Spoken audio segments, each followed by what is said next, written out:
6 বছরের সময় যখন মাটা মারা যায়, দাইকা যখন বুকে নিয়ে এই কথা বলে মারা যায়, মুহাম্মদ কুল্লু হাইয়িন মাইয়িতুন, প্রত্যেক জীবিতকে মরতে হবে, কুল্লু জাদিদিন বাল, প্রত্যেক নতুনকে পুরান হইতে হবে।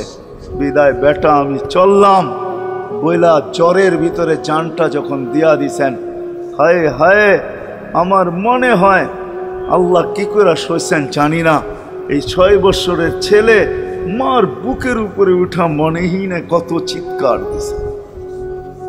এখানে গেলে এরকমই দৃশ্য ভাসে, মনে হয় যে ছেলেটা চিৎকার দিতেছিল, আম্মা আম্মা, বাবাও নাই, তুও নাই, একটা ভাইও নাই, একটা বোনও নাই, কোথায় চলে গেলি? 6 বছর বয়সের থেকে আবু তালেব, 6 বছর 6 মাস বয়সের থেকে 6 বছর 6 মাস বয়সের সময় দাদা মারা যায়। আবু তালেব 50 বছর 6 মাস 10 দিন, যেদিন আল্লাহর রসুলের বয়স 44 বছর 10 দিন বাতিজাকে সিনায় রাইখা পালছেন, সিনায় রাইখা। ভালোবাসা এতটুকু দিয়েছেন দুনিয়ার কেউ দিতে পারবে না। আমার বিশ্বাস, আমার মন বলে রবের পরে যদি কেউ মুহাম্মদুর রাসূলুল্লাহকে ভালোবাসা থাকে, তাহলে আবু তালেব ব্যতীত দ্বিতীয় কোনো ব্যক্তি আমি পাই না। আমার বিবেক বলে, আমার বুদ্ধি বলে, আমার ইতিহাসের পাতা বলে আবু তালেবের চেয়ে বেশি ভালো কেউ বাসতেন। আপনারা আবু তালেবকে চিনেন না? মক্কায় যার উপরে আঙ্গুল উঠানের কোনো ব্যক্তি ছিল না। মক্কা ভূখণ্ডে, আরব ভূখণ্ডে, মক্কা তো দূরের কথা, আরব ভূখণ্ডে কেউ যার উপরে আঙ্গুল উঠানের ক্ষমতা ছিল না। খারাপ দৃষ্টিতে যদি আঙ্গুল উঠাইতো তো পাঞ্জার থেকে সাথে সাথে পৃথক হয়ে যেত। এরকম ব্যক্তিত্বের মালিক। 4টা বৎসর বাতিজার ভালোবাসায় পাতা চাবাইছে, অবরুদ্ধ জীবন কাটাইছে। ওরা আমাকে জিজ্ঞাসা করে, অবরুদ্ধ জীবন। আবু তালেবকে অবরুদ্ধ করবে মক্কায় কোনো ব্যক্তি? মক্কার মাটি এরকম সন্তান জন্ম দেয় না, প্রশ্নই উঠে না। ইতিহাস আমাকে বলে আবু তালেব 4 বছর পাতা চাবাইছেন, অবরুদ্ধ জীবন কাটাইছেন। শুধু বাতিজার দিকে দেখা, যতদিন পর্যন্ত জীবিত ছিল ইতিহাস বলে মক্কার কাফেররা আল্লাহ রসুলকে শারীরিক কষ্ট দেওয়ার সাহস করেন নাই। সবাই যখন বিছনায় ছিলেন তখনও না, মৃত্যু শয্যায় যখন কাতরাইতে ছিল তখনও কেউ সাহস করে নাই। বলছে এই শরীরে যতক্ষণ পর্যন্ত রূহ আছে, যদি বাতিজাকে শারীরিক কষ্ট দেয়, চাই সেটা একটা পাথরের কণা হোক, আবু তালেব জীবিত হয়ে উঠবে আর পাথর মারবে না আমাদের গায়ে। জিজ্ঞাসা করবে এটা কোন পাহাড়ের, ওই পাহাড় উঠায় নিয়ে আস, মার ওর মাথায়, আমার বাতিজার গায়ে পাথরের কণা। এতটুকু ব্যক্তিত্ব। 4 বৎসর পাথরের পাতা যা। ভালোবাসা যদি শুধু ভালোবাসাই থাকে, তাহলে আবু তালেবের চেয়ে কেউ ভালোবাসা দেখাইতে পারে না দুনিয়ায়। হয় এই জন্যই তো আল্লাহ রসুল, যার ইশারা পাইলে ভাগ্য খোলে, ইশারা পাইলে, অথচ যার ঘুম 6 বছর 6 মাস বয়সের বাচ্চা, যে মাকে হারায় ফেলছে, বাবাকে হারায় ফেলছে, না একটা ভাই ছিল, না একটা বোন ছিল, না আপনজন ছিল, দুজাহানের বাদশাহ যিনি, যাকে তৈরি না করলে আল্লাহ কিছুই করতেন। আল্লাহ আদম আলাইহিস সালামকে বলছিলেন, লাউলাহু লামা খালাকতুকা ইয়া আদম, আদম ইনি না হইলে তোমার অস্তিত্ব হতো না। তোমার অস্তিত্ব কেন, কিছুই হতো না। কোরআন তো আমাকে বুঝায়, ওয়ামা আরসালনাকা ইল্লা রাহমাতাল লিল আলামিন। এই আয়াত আমাকে বুঝায় আল্লাহর রসুলের রহমতের কোষ্ঠী পাথরে মনে হয় আরশও তৈরি হয়েছে, কুরসিও তৈরি হয়েছে, এর ছোঁয়ায় তৈরি হয়েছে। রসুলকে আল্লাহ রহমত বানাইছেন, এক কোষ্ঠী পাথর, এক পাথর, পরশ পাথর, যার ছোঁয়া দিছেন আর তৈরি হয়েছে, ছোঁয়া দিছেন আর তৈরি হয়েছে।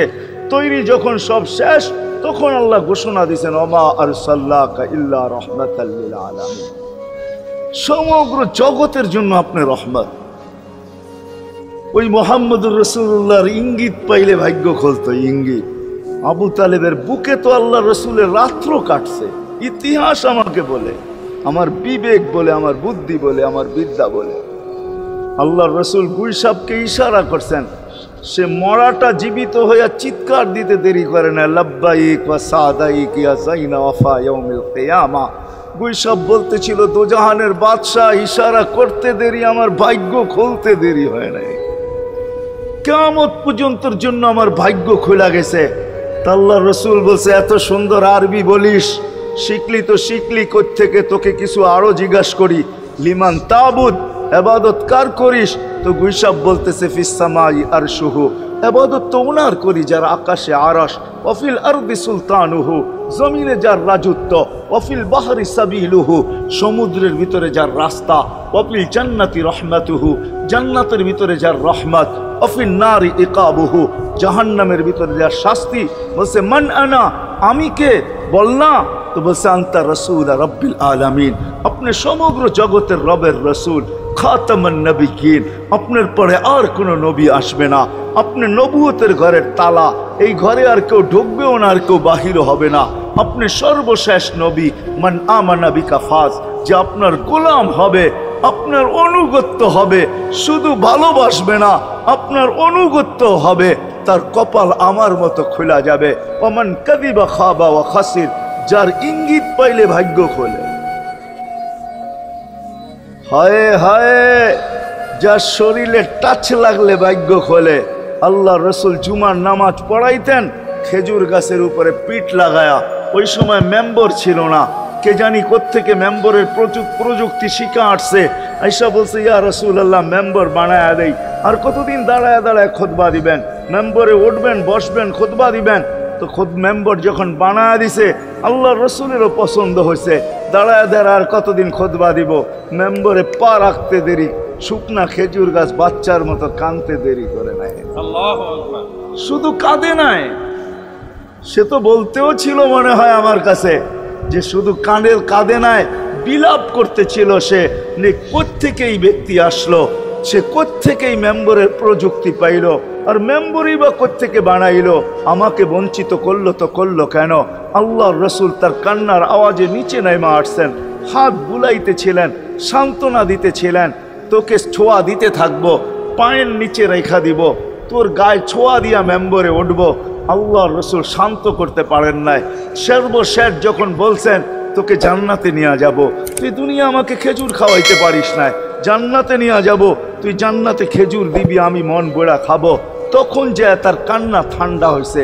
মেরে দোস্ত, যার ছোঁয়া লাগলে ভাগ্য খোলে। আবু তালেব তো বুকে ঘুমাই, মুহাম্মদুর রাসূলুল্লাহ তো আবু তালেবের বুকে ঘুমাইতেন। শুধু ছোঁয়া না, যাকে কাছের থেকে দেখলে ভাগ্য খোলে। আল্লাহ রসুল ঘুমায় আছে, জাবের রাদিয়াল্লাহু তাআলা আনহু পাহারা দিতেছেন। দূরের থেকে একটা গাছ মানুষের মতো হাঁটতে হাঁটতে আসতেছিল, মাথার কাছে দাঁড়াইছে। দীর্ঘক্ষণ দাঁড়ানোর পরে চলে যায়, নিজের গায়ে জায়গায় লেগে গেছে। ঘুমের থেকে যখন উঠছেন তো বলতেছিলেন ইয়া রাসূলুল্লাহ, জাদু দেখলাম। কয় কিসের জাদু? কই গাছটা দূর থেকে আসলো, মানুষের মতো হাঁটতে হাঁটতে আপনার মাথার কাছে দাঁড়াইলো। দীর্ঘক্ষণ দাঁড়ানোর পরে আবার চলে যায়, নিজের জায়গায় লেগে গেল। মনেই হয় না সে একবার উঠে আসছিল। আল্লাহর রসুল হাসতেছিল আর বলতেছিল, ও দূর থেকে আমাকে দেখতেছিল, ওর মন ভরতেছিল না। ও আল্লাহর কাছে দোয়া করছে, আল্লাহ তোমার হাবিব এত কাছে, আমি এত দূরে, একটু অনুমতি দাও না, মাথার কাছে যায় একটু মন ভরা দেখি। হায় হায় হায় হায় হায়, ভালোবাসার জায়গায় ভালোবাসা থাকলে চলবে না, ওই দিকে নিয়ে যাইতেছি, লম্বা কথা হবে না। কেন না, আমার মেমোরি, আমার আইসি অনেক আগেই বন্ধ হয়ে গেছে, আমাকে 10টার আগে বসাইতে হবে, তাহলে আমার আইসি ওপেন থাকবে। 10টা বেজে গেল, এরপরে এটা অফ হয়ে যাবে, এটা আর খোলা যাবে না। এই জন্য লম্বা করা যাবে না, শর্টের ভিতরে। কিন্তু সিরাত এই জন্য বুঝাইতেছি আপনাদেরকে, সিরাত যদি না হইতো, এই হিডিং আমাকে দায়িত্ব দিতেছে যে আমি সিরাত প্রয়োজন কেন এটা বুঝাই। ডাইনে বামের কথা না বলি, সিরাত কেন প্রয়োজন, কতটুকু প্রয়োজন, শ্বাসে শ্বাসে প্রয়োজন না কদমে কদমে প্রয়োজন, জীবনের প্রত্যেক পর্বে পর্বে প্রয়োজন, না শুধু আখেরাতে প্রয়োজন, দুনিয়ায় প্রয়োজন না। না না, এটাই বুঝাইতে চলতেছিলাম আপনাদের, যে রসুলকে কাছের থেকে দেখলে ভাগ্য খোলে, যার কথা মানতে পারলে ভাগ্য খোলে। হায় হায়, কেমনে বুঝাবো? জানোয়ার চিনছে, আমরা চিনি নাই। বিদায় হজের দিন আল্লাহর রসুল সাল্লাল্লাহু আলাইহি ওয়াসাল্লাম